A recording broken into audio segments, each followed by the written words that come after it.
Chapter 1 Historical Introduction to the Elementary Particles. This chapter is a kind of folk history of elementary particle physics. Its purpose is to provide a sense of how the various particles were first discovered and how they fit into the overall scheme of things. Along the way, some of the fundamental ideas that dominate elementary particle theory are explained. This material should be read quickly as background to the rest of the book. As history, the picture presented here is certainly misleading, for it sticks closely to the main track, ignoring the false starts and blind alleys that accompany the development of any science. That's why I call it folk history. It's the way particle physicists like to remember the subject. A succession of brilliant insights and heroic triumphs unmarred by foolish mistakes, confusion and frustration. It wasn't really quite so easy. The Classical Era 1897 to 1932. It is always a little artificial to pinpoint such things, but I would say that elementary particle physics was born in 1897 with J.J. Thomson's discovery of the electron. It is fashionable to carry the story all the way back to Democritus and the Greek atomists, but apart from a few suggestive words, their metaphysical speculations have nothing in common with modern science, and although they may be of modest antiquarian interest, their relevance is infinitesimal. Thomson knew that cathode rays emitted by a hot filament could be deflected by a magnet. This suggested that they carried electric charge. In fact, the direction of the curvature required that the charge be negative. It seemed, therefore, that these were not rays at all, but rather streams of particles. By passing the beam through crossed electric and magnetic fields and adjusting the field strength until the net deflection was zero, Thomson was able to determine the velocity of the particles, about a tenth the speed of light, as well as their charge to mass ratio. See figure 1.1 and problem 1.1.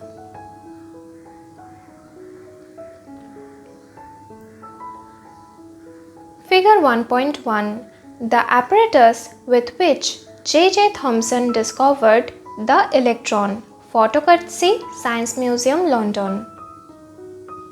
This ratio turned out to be enormously greater than for any known ion, indicating that either the charge was extremely large or the mass was very small. Indirect evidence pointed to the second conclusion.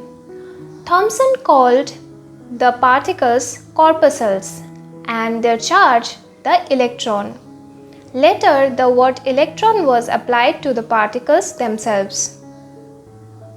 Thomson correctly surmised that these electrons were essential constituents of atoms. However, since atoms as a whole are electrically neutral and very much heavier than electrons, there immediately arose the problem of how the compensating plus charge and the bulk of the mass is distributed within an atom.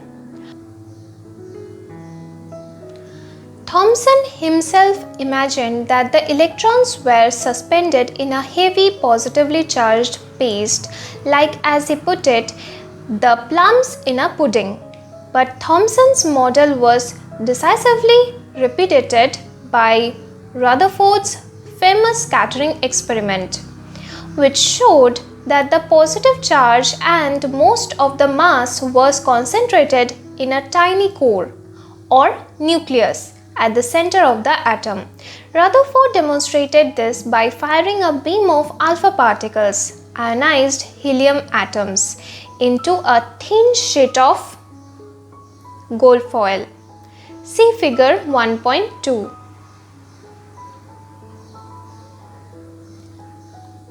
Figure 1.2. Schematic diagram of the apparatus used in the Rutherford scattering experiment. Alpha particles scattered by the gold foil strike a fluorescent screen, giving off a flash of light which is observed visually through a microscope.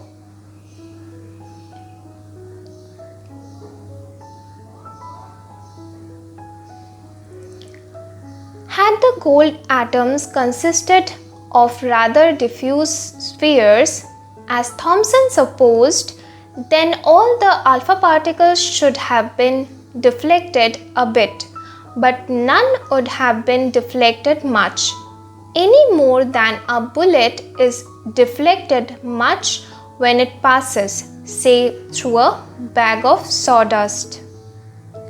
What in fact occurred was that most of the alpha particles passed through the gold completely undisturbed, but a few of them bounced off at wild angles. Rutherford's conclusion was that the alpha particles had encountered something very small, very hard and very heavy. Evidently, the positive charge and virtually all of the mass was concentrated at the center, occupying only a tiny fraction of the volume of the atom. The electrons are too light to play any role in the scattering. They are knocked right out of the way by the much heavier alpha particles. The nucleus of the lightest atom, hydrogen, was given the name proton by Rutherford.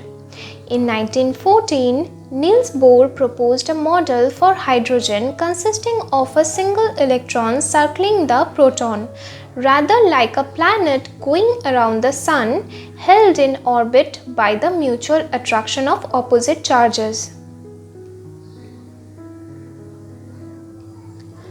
Using a primitive version of the quantum theory, Bohr was able to calculate the spectrum of hydrogen, and the agreement with experiment was nothing short of spectacular.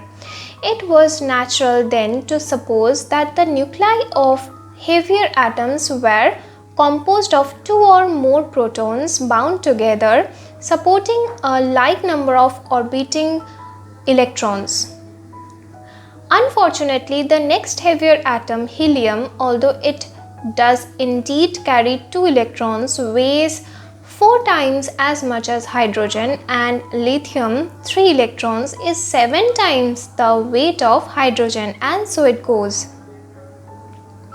This dilemma was finally resolved in 1932 with Chadwick's discovery of the neutron, an electrically neutral twin to the proton. The helium nucleus, it turns out, contains 2 neutrons in addition to the 2 protons.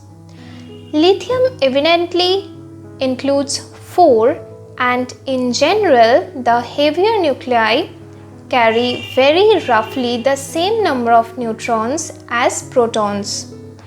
The number of neutrons is in fact somewhat flexible. The same atom, chemically speaking, may come in several different isotopes, all with the same number of protons but with varying number of neutrons. The discovery of the neutron put the final touch on what we might call the classical period in elementary particle physics. Never before, and I'm sorry to say never since, has physics offered so simple and satisfying answer to the question, what is matter made of? In 1932, it was all just protons, neutrons and electrons. But already the seeds were planted for the 3 great ideas that were dominate the middle period 1930 to 1960 in particle physics: Yukawa's meson, Dirac's positron and Pauli's neutrino. Before we come to that, however, I must back up for a moment to introduce the photon.